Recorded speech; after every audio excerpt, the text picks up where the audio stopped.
हिंद मजदूर सभा के संस्थापक सदस्य पूर्व महामंत्री स्वर्गीय डी वशिष्ठ की पुण्यतिथि के अवसर पर मौजूदा श्रम कानूनों की कड़ाई से 19 सूत्री मांगों को लेकर एचएमएस के कार्यकर्ताओं ने आज अपर श्रमायुक्त कार्यालय लखनऊ के समक्ष 1 दिवसीय धरना प्रदर्शन कर सहायक श्रमायुक्त को ज्ञापन सौंपा।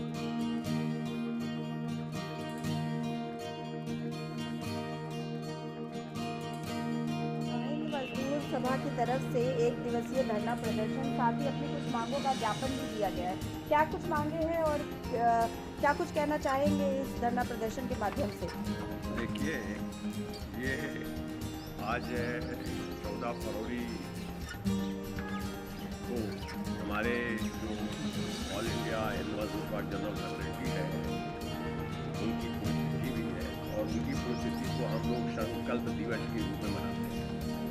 आज पूरे प्रदेश में हिंद मजदूर सभा ने प्रदेश के सभी करीब 18 रीजन हैं, ये धरना प्रदर्शन का कार्यक्रम आयोजित किया है और इसके माध्यम से हम आज डिप्टी लेबर कमिश्नर के माध्यम से हम शासन को प्रदेश के सभी वर्ग की समस्याओं, जितने लोग हैं संगठित असंगठित, मनरेगा और भवन निर्माण, आपकी मीडिया,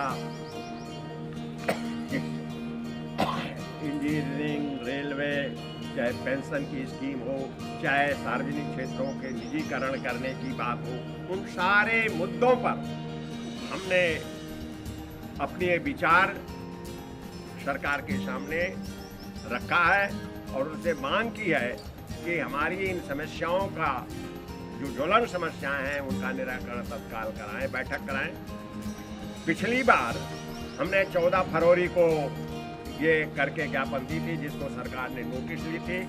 श्रम मंत्री ने 28 जून 2023 को एक प्रदेश स्तर की बैठक बुलाई थी, जिसमें सारे श्रम विभाग के उच्च अधिकारी, सारे additional labour commissioner, labour secretary, labour commissioner जो भी संबंधित थे और ट्रेड यूनियन के लोग को भी बुलाया था और उसमें डिटेल चर्चा हुई थी कि प्रदेश के श्रमिकों के सामने क्या चुनौतियां, क्या समस्याएं हैं, क्या दिक्कतें हैं और सरकार इसको कैसे हल कर सकती है।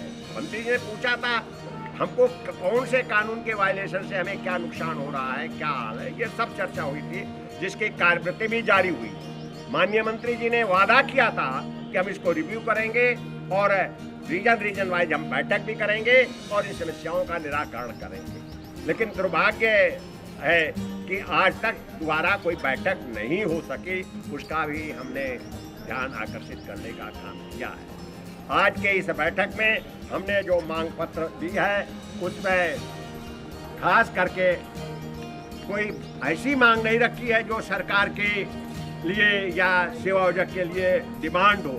हमने तो वो कहा है जो सरकार ने ऑलरेडी कानून बनाया है, जो आपने राजाज्ञा जारी कर रखी है, जो आपका कमिटमेंट है वो पूरा नहीं हो रहा है। जैसे ये न्यायालय है, एक न्यायालय में कर्मचारी न्याय के दृष्टि से आता है और 30-30 साल तक फैसले नहीं होते। कौन आदमी वो मर जाता है, उसको न्याय नहीं मिल पाता। इस लोअर कोर्ट से हाई कोर्ट, सुप्रीम कोर्ट तक जाने की छोड़िए, हमारे कानून में लिखा है कि विदिन 3 मंथ एक्ट में, आईडी एक्ट में लिखा है कि जैसे आपके सामने विवाद मजदूर का है, within 3 month payment of wages, मजदूर की मजदूरी नहीं दी जाती। हमने दावा किया कानून में 3 महीने में फैसला हो जाए, या 3 महीने में नोटिस नहीं जारी होती। तो जो परिस्थितियां हैं, मजदूर बहुत दयनीय स्थिति में। आपने तनख्वाह कहा इनको 24,000 मिलना चाहिए, वो 8,000 10,000 में काम कर रहा है। हम शिकायत करते हैं, उसमें कोई कार्रवाई नहीं होती। तो हम तो सरकार से कह रहे हैं कि जो कानून बने हैं उनका कानून का पालन कराएं। आप जो मानते हैं, चाहे वो आंगनबाड़ी महिलाएं हैं, चाहे आपने अभी बिजली को जब देश आजाद हुआ था तब हमारे भारत के संविधान में भी ये बात नहीं थी कि कुछ क्षेत्र जो है जो आम नागरिक के लाइफ लाइन है, जैसे बिजली, ये आम आदमी की जरूरत, यातायात, रेल, शिक्षा, स्वास्थ्य, सुरक्षा, ये तो सरकार की संवैधानिक जिम्मेदारी है और ये चला भी हमारा कानून था। ऑल इंडिया का कानून आया, आपने वो कानून 2003 में बदल दिया। आज फिर आप उनको तोड़ते तोड़ते, पहले बोर्ड थी, अब बोर्ड को आपने निगमीकरण कर दिया, निगमीकरण करके निजीकरण कर दिया। अगर आप बनाए हुए पूरे इंफ्रास्ट्रक्चर को चंद पैसों में पूंजीपतियों को दे देंगे, वो बिजली सस्ती देंगे क्या? आपका ये सपना कैसे साकार होगा? हर घर में बल्ब होगा, लाइट होगी।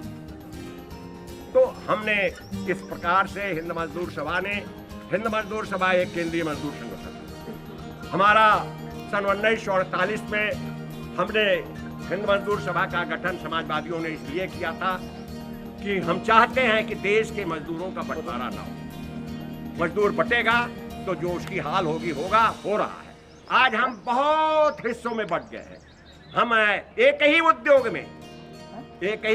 में कई प्रकार के मजदूर काम कर रहे हैं, कई तरह के वेतन लागू है, कई तरह के वर्किंग कंडीशन लागू है, जबकि उनके लिए वेतनमान बना हुआ है।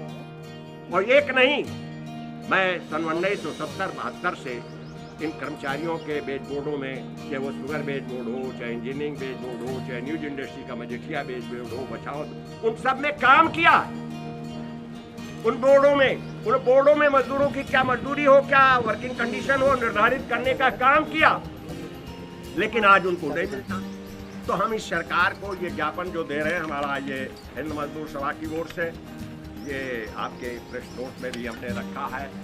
ये करीब 19 मांगे हैं हमारे, जिसमें एक सबसे बड़ा महत्वपूर्ण सन 1998 में जब ये ग्लोबलाइजेशन शुरू हुआ, जब उदारीकरण शुरू हुआ, तो केंद्र सरकार ने निर्णय लिया कि इस उदारीकरण में, ग्लोबलाइजेशन में मजदूर कहीं छूट ना जाए पीछे जो हो गया है।